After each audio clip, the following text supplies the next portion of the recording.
Right. So the orange line is for your lead arm at P5. We want your lead arm at P5 to be angled in about 40 degrees. Sorry, P3. Yeah. We want your lead arm to be angled in about 40 degrees. Yeah. Because then the right arm continues to load. Yeah. Accumulator 1. The wrists are loaded, accumulator 2 to allow the left arm to keep travelling. So accumulator 1 allows the left arm to keep travelling.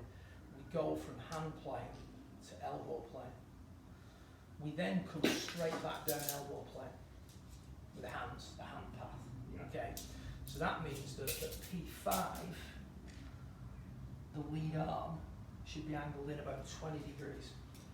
So when you're looking at this grid, it's dynamic. It's not just one line, you know. So you may see on occasion like this. Yeah.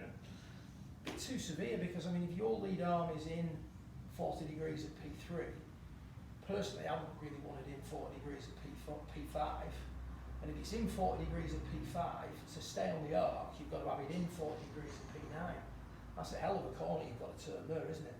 If we're going to go, start off on hand plane, 40, 35 degrees approximately in, then move on to elbow plane. Yeah. Just one sec, let me just finish this. 15 to 20 degrees in. Yeah.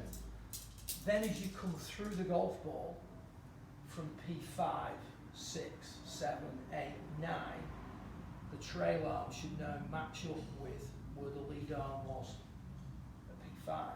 Okay. So, arm angled in 40 degrees at P3, arm angled in 20 degrees at P5, arm angled in 20 degrees at P9.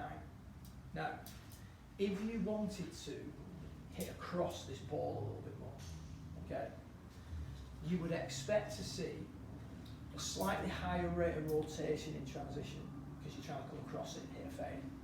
So you might see the lead arm in 15, 10 degrees on P5. And you might see the trail arm, you'd expect to see the trail arm in maybe a little bit more P9.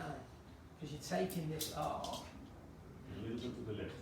and you're just shifting Yeah. the direction of that arc Yeah. to the left. So the path and the trajectory of the hands changes depending on what type of shot you have. Just like a frontal pass.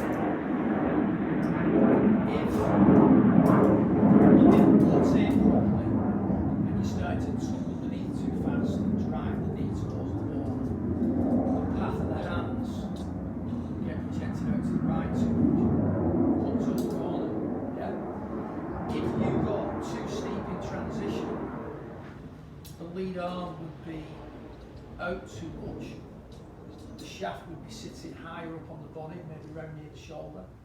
And now, in order to not come across that, you're going to have to start tucking under to try and get something like a decent arc on the way through. Yeah. So this grid's always changing, and what you do is you pick out which bits of it you need, right? So at this moment in time, the two main references for you are lead arm at P3, trail arm at P9.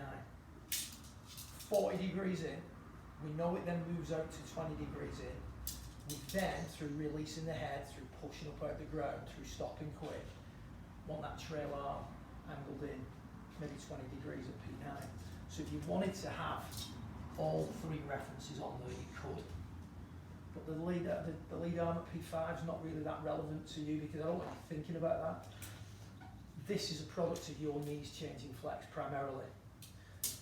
This is a product of releasing the head, controlling the trail knee, keeping the arms nice and straight on the way through. Okay? Right, now then, you can ask me that question.